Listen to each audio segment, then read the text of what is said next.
Então, a religião, ela nada mais é do que o processo pelo qual, compreendendo como opera a nossa própria consciência, como ela é limitada, nós podemos transcender essa consciência limitada do personagem em algum momento, nem que seja por algum instante, enxergar além da vida do personagem, enxergar além dos interesses pequenos do personagem que somos cada um de nós e talvez fundir, ou pelo menos diluir um pouco mais a nossa própria consciência nessa consciência universal.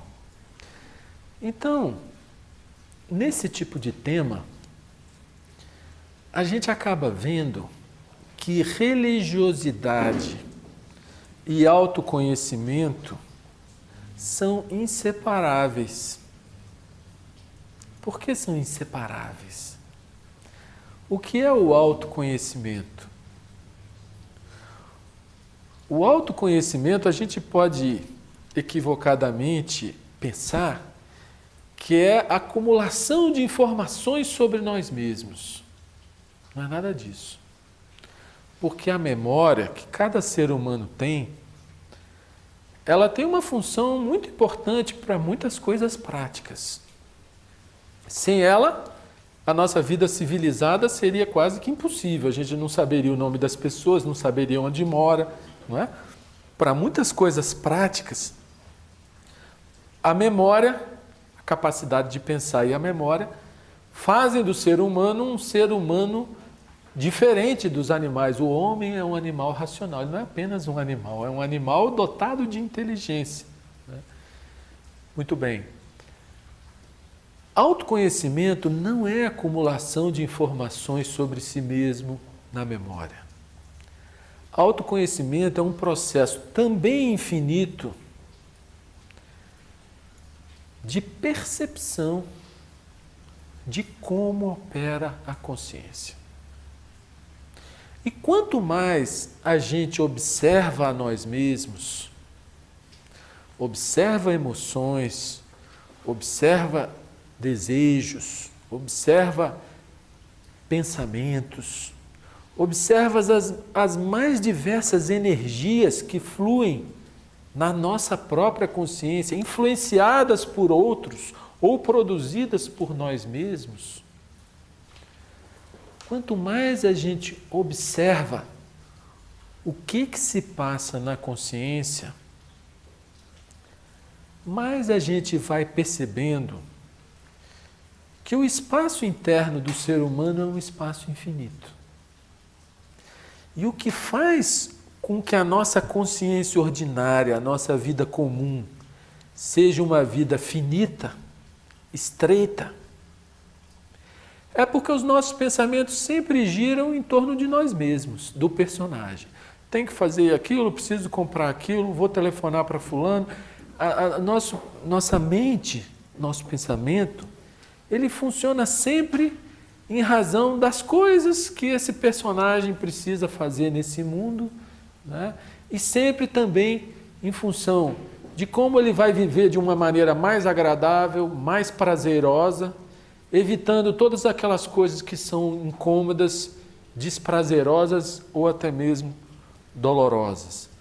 Então, a nossa consciência ela é muito restrita no mecanismo repetitivo de operação do nosso próprio pensamento. Aí vocês perguntarão, o que isso aí tem a ver com o tema da religião? Tem a ver que é a nossa própria consciência. A consciência verdadeiramente religiosa é a consciência infinita dentro do ser humano. E a consciência não religiosa ou antirreligiosa é a consciência egocêntrica, egoísta. É do eu em primeiro lugar e o que importa é o eu, dane-se o mundo.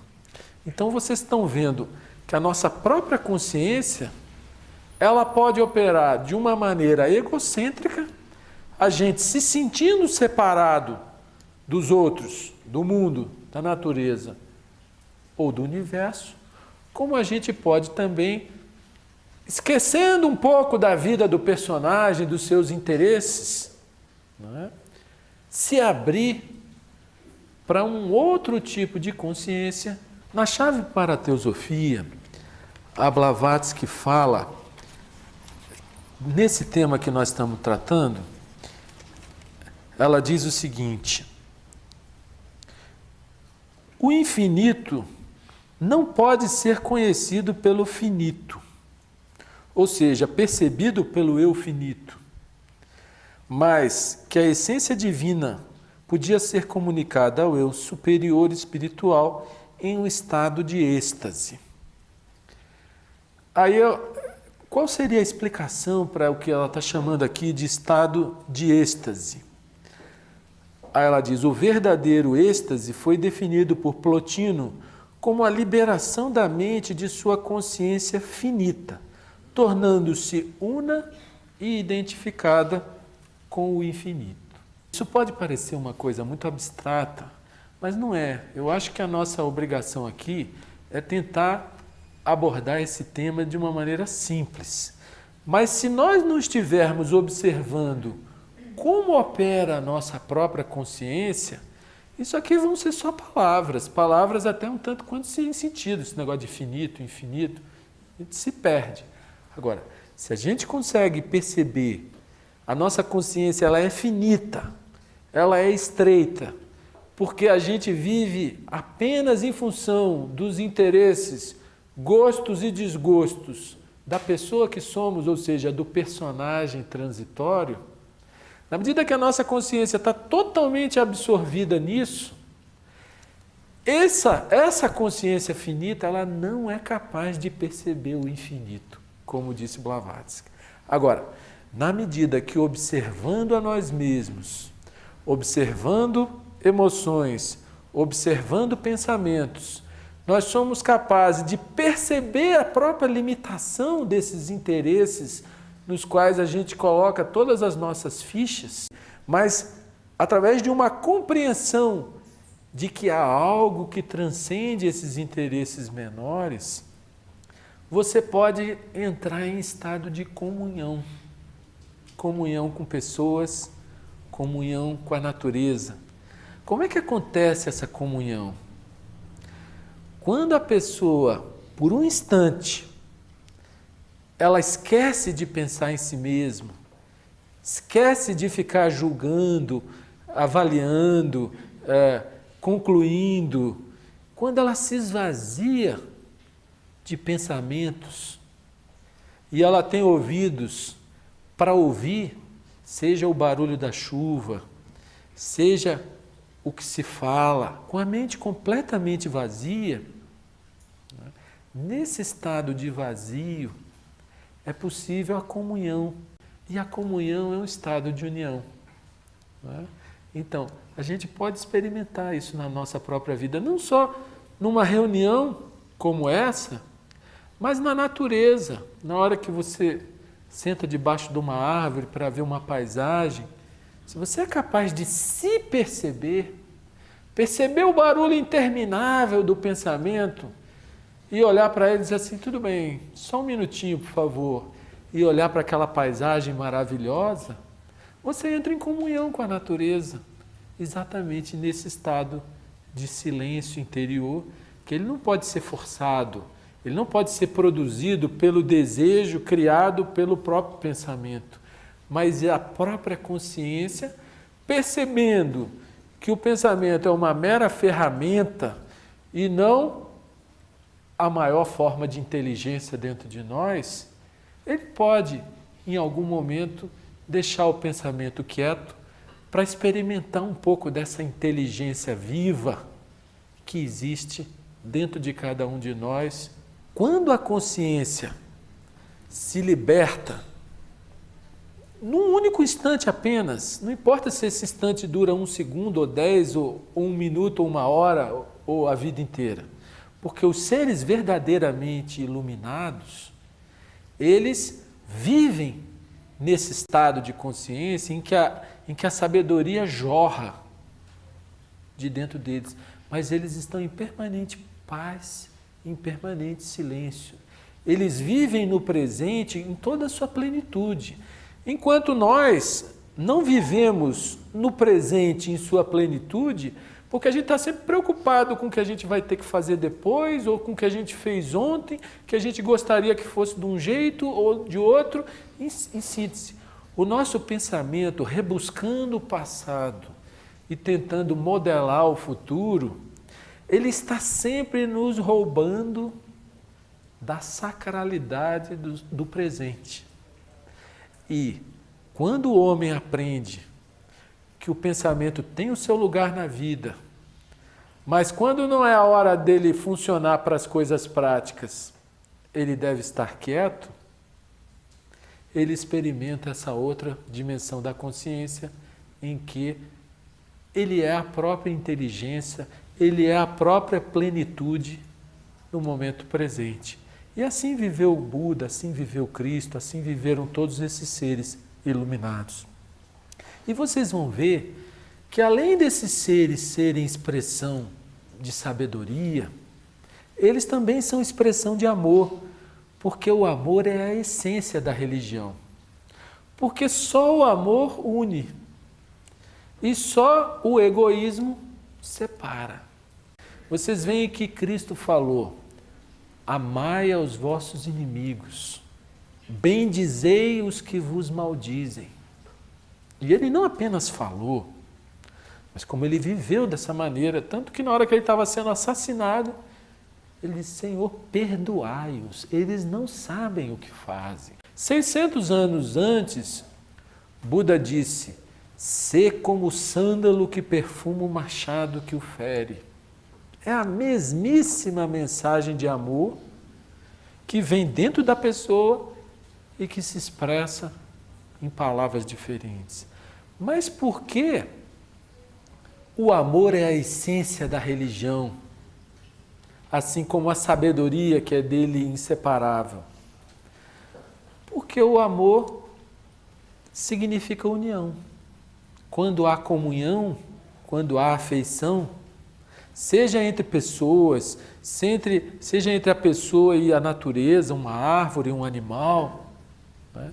E a religião nada mais é do que isso: religar, unir aquela consciência que se separou. Por quê? Porque se submergiu na consciência do personagem e perdeu aquela que transcende a vida do próprio personagem. Então nós vamos ver que essa questão pode ser vista de uma maneira muito simples. Tudo que leva à união é religião. Tudo que leva à divisão e à separação é o caminho do ego. São caminhos antagônicos. Eu quero ser um homem muito rico, eu quero ser um grande político, eu quero ser uma pessoa importante, eu quero ser respeitado, eu quero ser admirado, Então, as pessoas estão sempre procurando, de alguma maneira, o caminho do eu, que é o caminho de vir a ser alguma coisa. Então, eu vou me formar, eu vou fazer um curso superior, depois eu vou ser um mestre, depois eu vou ser um doutor, depois eu vou ser um político, depois eu vou ser o presidente da República. Quer dizer, essa coisa de sempre querer ser alguma coisa, isso é o caminho do ego. E a gente vê a vida do homem, hoje em dia, é a vida do cada um por si, né? Cada um querendo se dar bem à sua maneira, mesmo que tenha que pisar nos outros, para encontrar a sua própria satisfação, que é o engrandecimento do eu separado, né? Mas esse eu separado, ele é uma ilusão. Por quê? Porque ele é uma consciência do personagem que é, por natureza, transitório. Consequentemente, se a gente percebe que a nossa consciência, como seres humanos que somos, opera dessa maneira, porque a gente é contagiado pela maneira de pensar do mundo, assim, que cultua o sucesso, que cultua o dinheiro, a pessoa faz qualquer coisa para virar uma celebridade e assim por diante. Essa é a cultura do mundo. Se o cara tem dinheiro, é um profissional respeitado, aquele ali, grande figura. Se ele é um perdido aí que está bêbado na rua, esse aí a gente despreza. Essa é a cultura da sociedade. Quando, na verdade, isso tudo são coisas do personagem. Abstraindo dessas posições sociais, que são posições que cada um de nós ocupa eventualmente, porque essa vida é uma vida passageira, no fundo, todos nós somos seres humanos, todos nós temos uma mesma essência, um mesmo substrato, todos nós temos uma mesma ânsia pela felicidade. Mas, canalizando essa ânsia pela felicidade para o caminho do ego, do engrandecimento do ego, nós entramos em conflito com as outras pessoas e vivemos uma vida infeliz e de desarmonia. Até porque, nesse caminho do ego, a gente pode até conquistando as mais altas posições, mas a gente nunca vai estar satisfeito, a gente sempre vai querer mais, mais e mais, porque aquilo é, por natureza, transitório. O caminho da religiosidade, ele significa autoconhecimento por quê? Porque ele significa perceber na nossa própria vida como o pensamento opera e como ele sempre está querendo se dirigir para o caminho do ego, que é o caminho da consciência separada. E a religião, ela é o caminho da união, o caminho da comunhão. É exatamente quando a nossa consciência percebe que tudo bem, o nosso personagem tem que viver uma vida honesta, tranquila, mas que ele não precisa ser importante para ser feliz. E aí ele acaba descobrindo que é exatamente quando ele morre para o sentimento de autoimportância, é exatamente no sentimento de humildade, quando ele sabe que ele não é nada, que ele é apenas uma consciência operando num personagem, que esse personagem é transitório.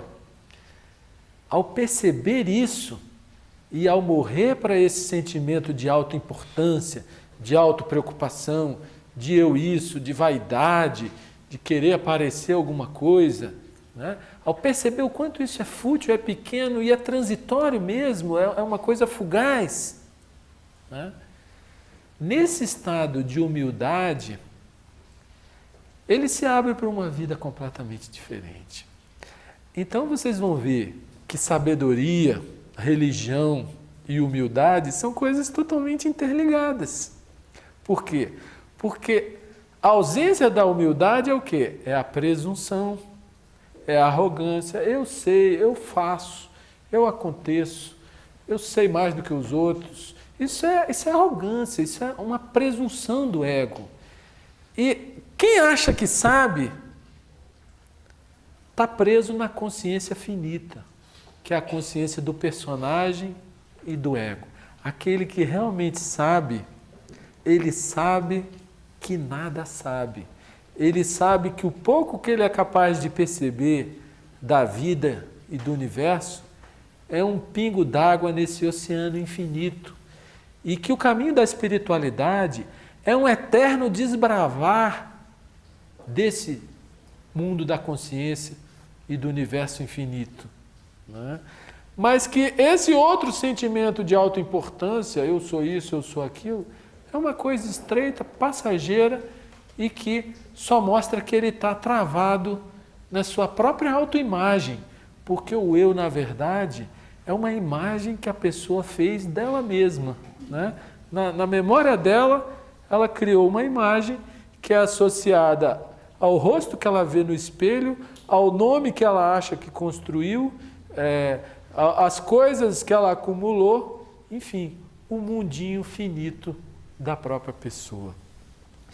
Agora, o verdadeiro sábio, ele necessariamente é humilde.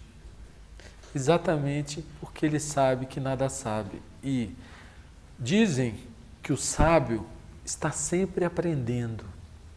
Ele aprende até com o ignorante, porque ele está atento, ele está vazio. O sábio não é o homem erudito, que está cheio de informações na cabeça. Não, pelo contrário. É aquele que tem a mente vazia para poder observar, para poder ver com clareza a verdade, seja ela qual for e seja no nível que for. Agora, aquele que acumulou muitos conhecimentos, o erudito, aquele que em qualquer conversa, em qualquer diálogo, ele sempre tem uma explicação para tudo, ele vem com todas as citações, esse está com a mente tão entulhada de informações e se acha muito importante, né? Mas exatamente por ter a mente entulhada, ele não tem clareza para ver, né? E a descoberta da verdade, seja ela qual for, que nós formos capazes, porque a verdade não é uma coisa absoluta. Cada um vai à sua própria maneira observando, refletindo, sempre com a mente aberta e vai compreendendo mais e mais profundamente. À medida que a gente aceita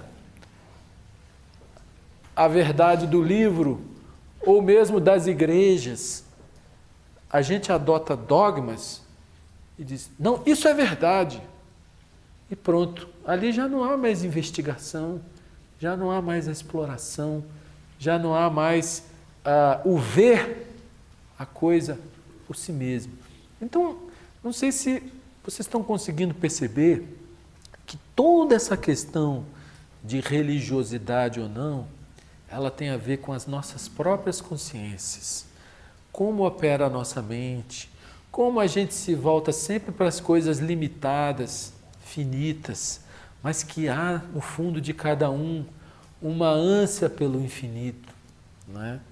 Na medida que a gente percebe que, de fato, a religiosidade é uma coisa viva, que não depende da igreja a qual a pessoa frequente, mas depende do que opera na consciência da própria pessoa.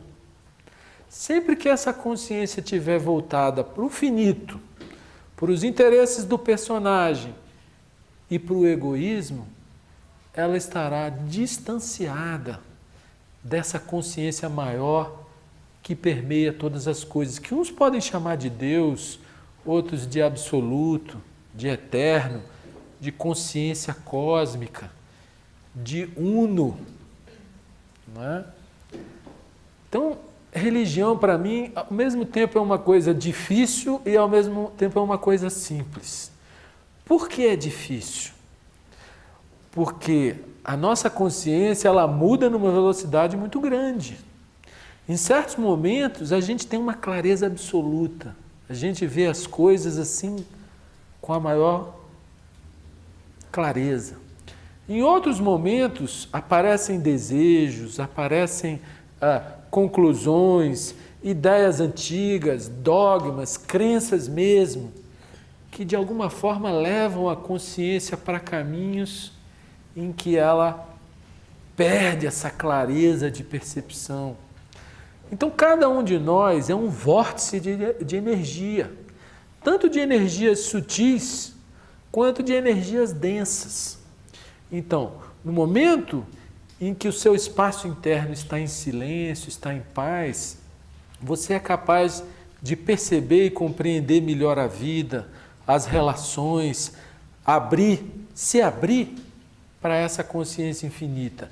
Na medida que vem dentro de nós energias mais pesadas, como a raiva, o ciúme, o apego, às vezes o desejo, a paixão, enfim, medo, a nossa consciência se obscurece, a gente para de perceber e às vezes fica encalhado num banco de areia da própria consciência. Então, por isso, é uma questão difícil, porque ela requer um trabalho diário, um permanente perceber o que se está passando dentro de nós. E essa percepção vai exigir de nós humildade e isenção. Porque quando a gente começa a se perceber de fato, vê a raiva, vê o ciúme, vê o medo, vê a inveja, a gente não gosta do que a gente vê, ou a gente logo arranja uma explicação. Não é? E, enfim, há toda uma conturbação dentro de nós se nós não tivermos humildade para ver as nossas motivações mais egocêntricas, mais egoístas mesmo, às vezes nas próprias relações que nós estamos envolvidos, né? E isenção, porque se a gente se observa, eu não posso ser assim, eu tinha que ser assado, o jeito certo é aquele, não esse, a gente cria um conflito tremendo dentro de nós, né? E aí nesse conflito há toda uma perda de energia, e quando a gente perde energia, a consciência se perde também. Então, nesse sentido, a religiosidade, que é uma coisa viva, para mim, pelo menos, é uma coisa difícil, porque é um trabalho permanente, de todos os dias, de todas as horas, de estar sempre observando o que acontece na vida externa e na vida interna. E esse é um trabalho infinito. Agora, por outro lado, a religiosidade é uma coisa simples. Por quê? Porque religião é união. A própria palavra universo, ela traz essa dicotomia, no seu sentido etimológico. Universo, o uno e o diverso. Então, o universo é essa coisa extensa, vastíssima, diversa, portanto, mas ao mesmo tempo ela é una. Assim também é a nossa consciência. Se por um lado nós vivemos cada um uma vida separada, quando a nossa consciência está presa nos interesses do personagem, que é a pessoa que somos, por outro lado, existe algo maior, que é a própria vida que nos une. Então, religião, religar, reunir, que também significa yoga. A palavra yoga, lá no Oriente, significa união. Ou seja, todas as religiões têm esse mesmo propósito: religar a consciência humana a essa consciência universal, que é harmonia, que é ordem, que permeia todas as coisas, que é alegria e que é felicidade. Então, se nós percebemos que para nós só existem dois caminhos, o da união ou o da separação, e observando as nossas próprias motivações, observando as nossas ações, observando os movimentos da vida, a gente pode perceber que sempre existe a possibilidade de direcionar a nossa vida para um caminho restrito, estreito, egoísta, ou para um caminho mais amplo, para um caminho mais abrangente, que não há esse sentimento de separação, seja ele em relação às pessoas, seja ele em relação à natureza, seja ele em relação ao universo. Então, como tudo que diz respeito à consciência humana, que tem essa coisa ambígua, aparentemente contraditória, não é? Paradoxal, a religião ao mesmo tempo é uma coisa simples, não tem nada a ver com a igreja que a pessoa frequente, e sim com a capacidade dela própria perceber o caminho da união com tudo que existe, da sua consciência com essa consciência universal. Krishnamurti diz que religião é a força que conduz a uma vida sem divisão. O que é isso? É exatamente a energia que rompe dentro da gente que nos leva a perceber que nós somos seres que podemos acender a nossa própria luz e enxergar além da vida do personagem e viver além dos interesses do personagem. Então, essa força que rompe dentro de cada ser humano, ele chama de religião. Mas a nossa própria consciência, o nosso próprio pensamento, muitas vezes vai fazer com que nós estejamos sempre pensando em nós mesmos, nos nossos interesses, nos colocando em primeiro lugar. E aí, toda vez que nós estivermos agindo assim, nós estamos seguindo o caminho do ego, que não é o caminho da união, é o caminho da consciência, da consciência separada, da satisfação da consciência separada. Mas a verdadeira satisfação só vem quando o ser humano percebe que ele não é uma consciência separada, que essa consciência é a do personagem transitório, mas ele pode, pela sua própria inteligência, pelo seu próprio percebimento, ver que existe uma vida que transcende a vida do personagem e que é uma vida que vale muito mais a pena ser vivida do que essa vida pequena, restrita de interesses. Já dizia o poeta, né? Tudo vale a pena quando a alma não é pequena. Não é assim? Então, quando a gente percebe a pequenez dos pequenos interesses que o nosso pensamento está sempre alimentando, e em algum momento diz para eles assim, tá bom, vamos ficar fora disso um pouquinho que seja. A gente percebe um outro estado de vida em que tudo vale a pena, que as amizades são diferentes, que os relacionamentos afetivos são diferentes, que a relação com a natureza é diferente, mas para isso é preciso compreender como opera a nossa própria consciência. Eu vou então encerrar.